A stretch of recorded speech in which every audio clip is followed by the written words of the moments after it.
Hi everyone, we're here with Dave Lane at the Carp Society's Horseshoe Lake in Lechlade, and we've been given a really good opportunity to take a first look at an exciting new product from TFG. Okay, here it is. This is the Echo Pro. Basically, it's a sonar device, echo sounder, feature finder, whatever you want to call it. Floats on the top of the water, sends down a beam, and that's going to return an image of what the bottom's like, how deep it is, whether it's firm. You know, if you find features, that's obviously going to come up on your screen. But this has got the added advantage of also having a camera built into it. Nice. So it's a bit of a hybrid. You'll use it as an echo sounder. You see a little feature come up, or maybe a group of fish, or a bar. Something that you're interested in. Yeah, so anything. And then on the screen, you can just toggle it over straight into the camera. As long as the water's clear enough, you'll get a proper real-time view of what's down there. So unlike a normal sonar device where you have to trust, you know, that you just see a little fish icon. Yeah. Or a hum, and you have to trust that. With this, you can flick over and see exactly what's down there, real time, beam straight to the screen. Chuck it out there and see how it works. Yep, I'll show you.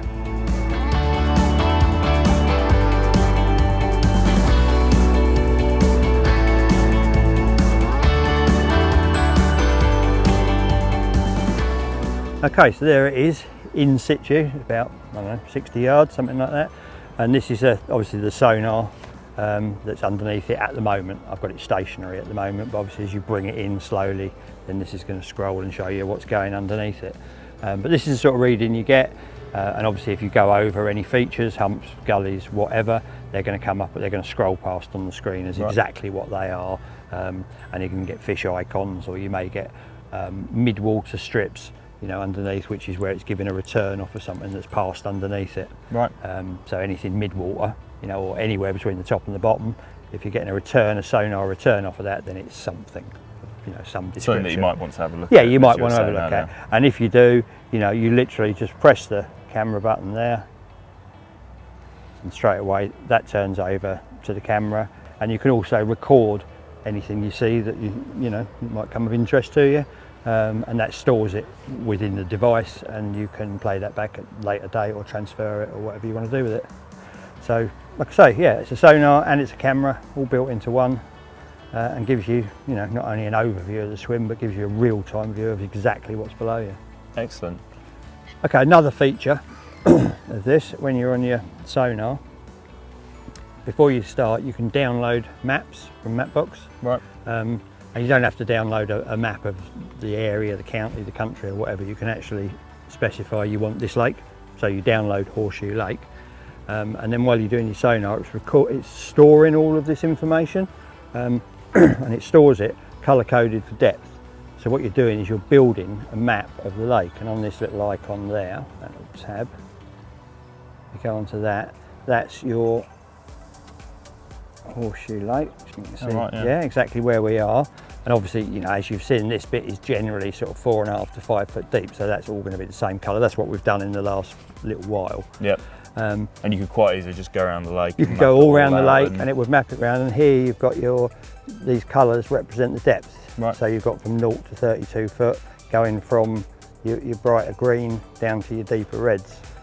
So another use for this, similar to what you used to use the FishSpy for, to be honest, but with this it's easier because you know you're not tethered to a lead, is checking spots by using the camera, your own baited spots, and on popular fisheries like this, for example, where you get main spots, everyone fishes towards the pylon at 20 wraps and that, just before you set up to check that there's not bait laying there. Yeah. Now I've baited a spot that I found sort of a little bit closer than was mucking around today. I put a lot of bait in there last night. So, you know, fishing situation, I'd want to have a look down there and see if there's bait there. If it's all gone, obviously I'm missing the trick. If it's still there, then I'm not. So, what I'm going to do is pop it out there, not quite as far, and then I'm going to bring it back on the sonar until I find the spot. A few minutes. Okay. There we go. And then when I've found my little it's just slightly shallower as it comes up there, I am going to, there he comes. When I find the spot, flick over to the camera, over there a bit. Camera.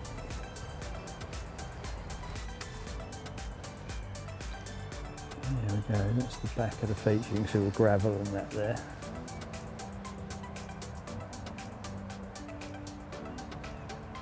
Can't see any. Oh yeah, as you come oh, you can see. There you go. See that bait there? And bait's there.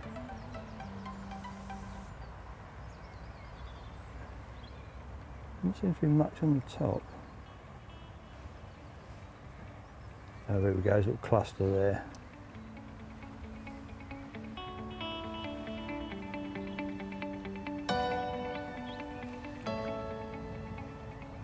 Maybe not as much as when I did put it out. So it's quite safe to say that they haven't been in there and munched that when I haven't been looking. But knowing that, you know, that's a massive advantage. You know, if I didn't know, I might think, oh, that bait's been out there, you know, since last night or whatever. I'll flick one down on there. Yeah, bound to have been visited. One out of 200 baits yes, still there. Yeah, but that obviously hasn't been visited, which is good. You know, it's not good that it hasn't been visited, but it's good that I can process of elimination. I can write that spot off. And if that was, if I was just coming in this swim and that was a known spot and everyone fished it, I could have a look and see a load of bait there and think, you know, it's been overfed yesterday or day before or whatever. Just another little advantage. So, in a little bit more detail, you've seen how it works, what it does. I'll show you the actual product itself. We start with the side. This is the tether point. This is where you attach your line for casting. On the top, a little dibbly bit, that's your aerial. That's what sends your signal back. So obviously that's got to be proud at all times. If you're pulling it too fast and that tilts over and gets under the water, you're going to lose signal. So that's your aerial. On the reverse side, under this little disc here is your sonar, and this is obviously your lens for your camera. Your camera is a fixed wide angle, and like I said before, your sonar is adjustable to different angled beams. So this little orange bit here, this is actually your cap, and underneath there, I'll just undo that, this is the best thing to do it with, is a 2p. Just gives you the perfect purchase on there. Penny's too small, 2p's perfect. That's your USB, mini USB port. That's for charging. When you plug it in, red light will come on if it needs charging. When the red light turns to green, it's fully charged. You've got to be careful when you do this up to make sure that it's waterproof. There's a waterproof seal there. Little gasket so, there. Yeah, a little gasket there. Good word. Just nip that down, not overly tight, but nice and snug. And that's now waterproof. These two little silver dots there, they're the sensors. That's what turns it on. Hasn't got an on and off switch. So once that goes into the water, it's water activated. You can actually, if you lick your finger and make a bridge across there, that will now be on. Right. Yeah. So if you did want to, for some reason, connect it up at home or whatever, and you didn't want to put it in water, you can literally just make that little connection across there. When you take it out of the water, just make sure they're dry before you store it away, and store it in the dry. So that's all the component parts. We do have one extra little fixing at the bottom there. That's if you wanted to tether it in one place. So you'd set it up like a FishSpy or a plumbing float.